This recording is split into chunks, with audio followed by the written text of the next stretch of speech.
বন্ধুরা, আপনারা যারা ফেসবুকে নতুন ইউজার, আপনারা মাঝে মাঝে একটা ভিডিও পাবেন, দেখা যায় যে বলবো ড্যাশবোর্ডে ঢুকেন, এইটা করেন, এইটা করেন, ওইটা করেন, ফলোয়ার বাড়ান। ভুলো ভাই এই কাজটা করবেন না। ওরা আপনার ক্ষতি চায়, ভালো কোনোদিনই চায় না। কারণ আমরা সবাই যদি বাংলাদেশে যদি 1000 ইউজার থাকে, 1000 যদি সেলিব্রিটি হয়, দেখবো কারাগারটা এই ধরনের কিছু কীট পতঙ্গ ভাইরাস ফেসবুক কোম্পানি ছেড়ে দিচ্ছে। ছেড়ে দেওয়ার কারণে ওরা এগুলো ভিডিও বানায় আপলোড দিতেছে। আপলোড দিলে দেখা গেছে কইতেছে আপনি অমুক অপশন আছে, অমুক চাপ দেন, চাপ দিলে আপনি ফ্যান ফলো বেড়ে যাবো আর পেজটাই নষ্ট হয়ে যাবে।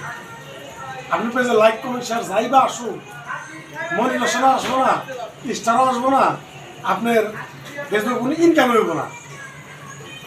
আর এই ক্ষতি যদি না চান তাহলে আপনারা ওদের কথা শুনবেন না। আপনার নিজের মেধায় যতটুকু প্রয়োজন ততটুকু করেন। ড্যাশবোর্ডে ঢোকার আপনার কোনো প্রয়োজন নাই। আপনি ফেসবুকে ভিডিও আপলোড করবেন, দেখবেন, শেয়ার করবেন, কমেন্ট করবেন, এই তো আপনার কাজ। আপনার ড্যাশবোর্ডে ঢুকে কী কাজ? আপনি ব্যাংক সেটিং করে গেলে আরেকজনে পাও ধরবেন, আপনি স্টার সেটিং করলে আরেকজনে পাও ধরবেন, তো পাও ধরেই চলেন, সমস্যাটা কি?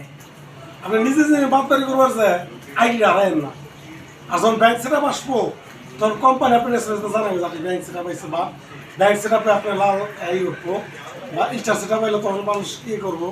কিন্তু আপনারা ভুলো ওই যে এই অপশনে যান, ওই অপশনে যান, ফলোয়ার বাড়বো, সম্পূর্ণ ভুয়া কথা ভাই, সম্পূর্ণ ভুয়া কথা। আমার কাছের 2-3 জন লোকের আইডিয়াটা পাইছে, এদের আইডি তার কোনো ইনকাম হবে না। এই যে 5-7 হাজার ফলোয়ার বানানোর পর একটা আইডি ব্র্যান্ড হয়ে যায়, এর মতো আর আছে। একটা আইডিতে 5-6 হাজার ফলোয়ার বানাইতে কত সময় লাগে? ভালো করে বুঝতে আপনি নিজে যা পারেন তা চালাইবেন। অন্য কারো বুদ্ধিতে রাজা এবার যায় না, নিজের বুদ্ধিতে ডালিল দাবাত খান, ডালিল দাবাত।